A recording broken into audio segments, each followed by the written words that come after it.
Morning all. Right, today we're at Forncett Industrial Steam Museum and I'm going to show you how we're going to light up the boiler, that thing just there, and how we're going to warm up the engines ready for our run this week. First things first, we're going to check over the boiler. I'll cut to a few scenes where you can see that. Right, so I've opened up the smoke box and here we can see the tubes and the spark arrestor. What I'm looking for in here is any white marks or wetness around the tubes. White marks denote that there's overburning, and wet marks obviously isn't great for a boiler, and I can't see any in there.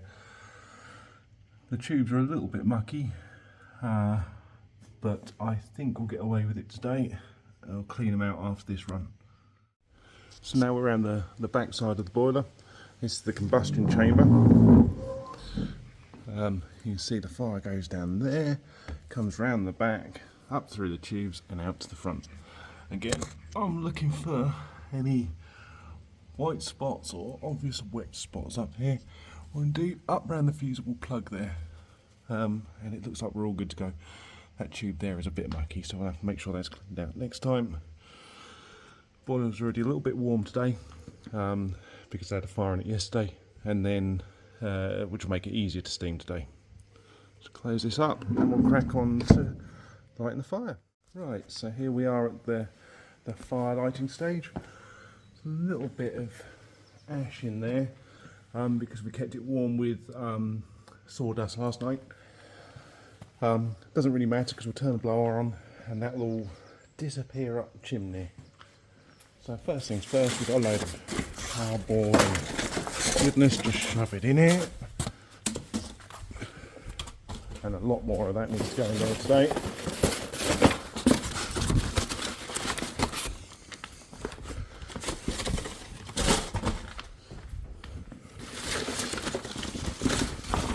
We only burn wood here, we don't burn coal. It was originally a coal boiler, but we run wood.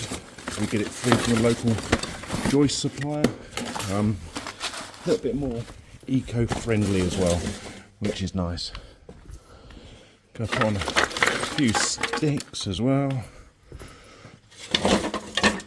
And then we've got a pre-prepared oily rag. Bear with, I'm not sure I can do this one-handed, but we'll try.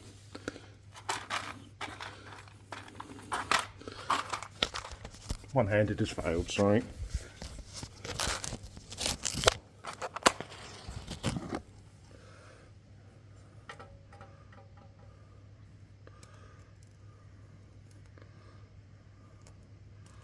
Probably not the best quality of oil, I'd say. Don't blame me, I found it in a bucket.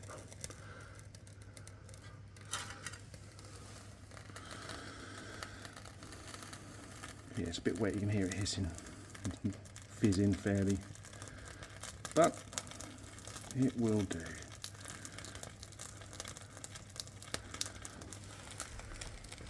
What we do, shove that in a suitable hole somewhere, and then start covering over wood.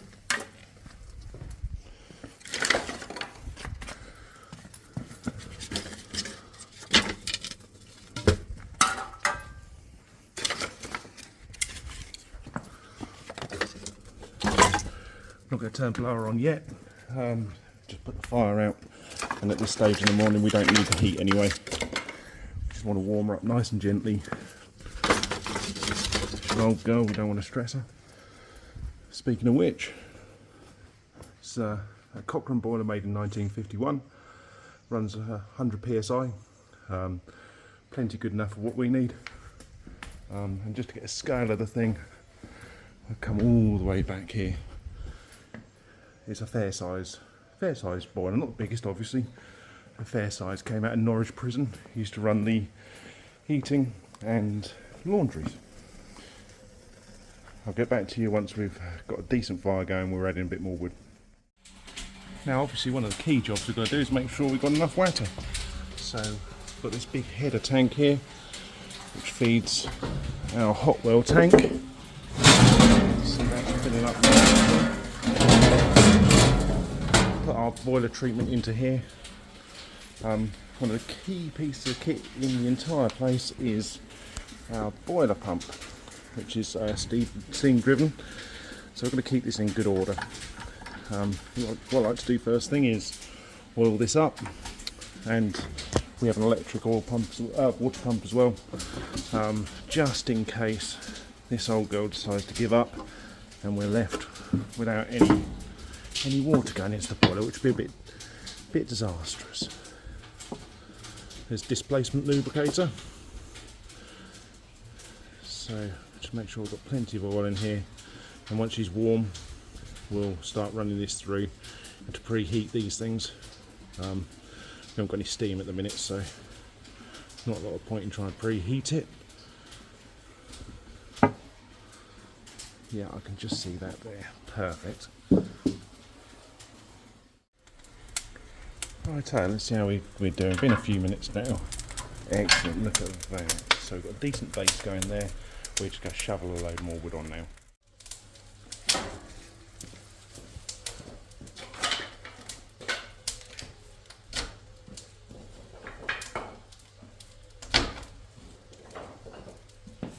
Let's get a decent base in here. Once we've got that, we're just decent coals and things. We can bring the fire up when we need it.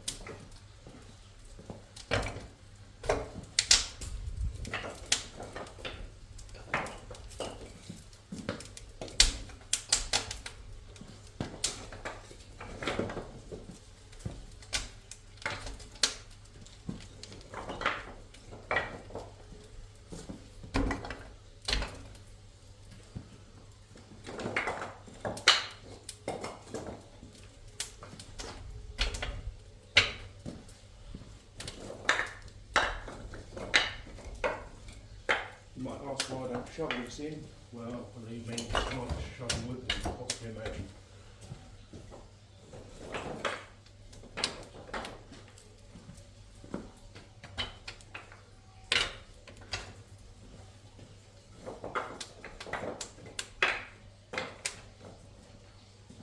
I'm sure some of you are saying you're doing it wrong.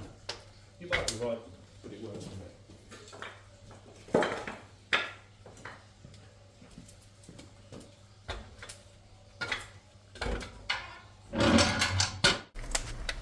Look at that, what a fire. If only I'd remembered my eggs, I could have some nice fried eggs this morning. They cook damn near instantly in here. So you've got to keep an eye on type some more wood. So one of the other things we've got here at the museum is an electrical system that takes care of the boiler should one of us get stuck gassing to people, which happens more regularly than you think. So mains is on, cut off switch. We've got a pump that automatically kicks in when it gets low on water, and a fan that automatically kicks out when the temperature gets to about 95 psi. Boiler's force fed with air.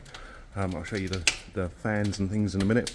At the moment we're not running air, so we want to bring up nice and gently. Got a nice fire in there. Again, she's quite old, rather not stress it. And boilers are rather hard to come by these days and very expensive. So we leave these the safety part of this on all the time to stop the boiler from running dry. So I'll take you around the back and I'll show you something else. These are the sensors. They're called Mowbrays, and these have a level in them and a magnetic sensor at the top. So when the water level reaches a certain point, they trigger the controls. We're going to go through and blow down these Mowbrays now, make sure they're working. There's one this side, there's a low water level sensor, and one a bit higher up there, which is a high water level sensor. We've also got a pressure sensor up there. So first things first, we close this up. This one's going to cause an alarm bell to go off when we drain her down. We open that up. Wait for it. Good job. Then we put this back into working. The alarm should stop working. Then we're toast. close down that. I can feel the pipe's warm, which means we've got water going out the blowdown pipe. Go do that one. You have to climb a ladder for that one, so I'm not going to record that one, but all that happens when that one triggers is the pump comes on. I do confess, I told you a porky. What with it being early in the morning and all, this isn't a high level water sensor. This is another low level water sensor which triggers the pump. Before I get any comments in the squid pit. I did forget to tell you about the most important thing. It's just kind of second nature to me, which are these things here. They're gauge glasses. I don't know if you can see on the camera, but we're full of water at the minute. You see the small line there. We've got two of these. Secondary one here. You might be able to see better because I can blow this down. See the water drop to the bottom, come back up. Again, not quite the right correct technique for blowing down a gauge glass, but works for the demonstration. And here we've got our pressure gauge. As you can see, we've got no pressure at the minute. Obviously we've only just lit it, but given sort of half hour or so, we should be up around 40 psi, at which point we can open the crown valve, which allows steam into the rest of the museum. We can start turning on the steam jackets for the engines, warming them through. Takes a good few hours, particularly for the bigger engines. They can take easily 2, if not 3 or 4 hours to warm through. They're massive engines. And of course they've been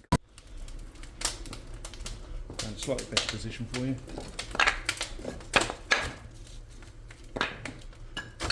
It's a bit like firing a traction engine or a steam locomotive. You've got to make sure there's no holes in the fire. Not really that important at the moment. When we turn the blower on, you can see them, they burn really white hot, which isn't so much a problem for the grate in this, because it's a rosebud grate, and the fire, they actually disappear up the chimney. But what we don't want to do is introduce cold air into the boiler. It just destroys your fire, makes it really inefficient, and potentially doesn't do very good for the boiler as well, because you don't want huge differentials in temperature.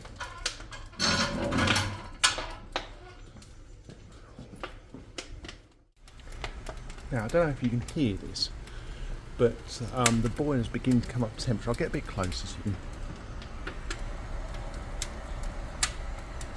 can you hear that kind of hissing noise? Not the fire, sort of a hissing noise, like your kettle's beginning to boil. That's called the boiler singing, which means that it's getting warm. It's not boiling yet. That noise goes away when it starts boiling. But that sort of weird, I can't even describe it. It's like a weird hissing noise. But it's the boiler singing, which means we're doing a reasonable job. We'll be up to pressure in no time. So this here is our blower. Use it to assist the fire. Goes in through these tubes here. Originally this was coal boiler was fed through an auger.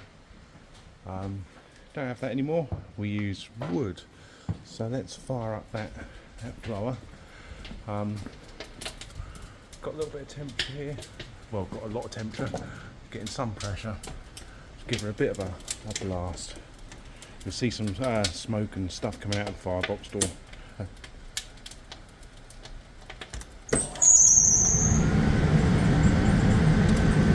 Or not. Excellent. So you'll see how intense that makes that fire.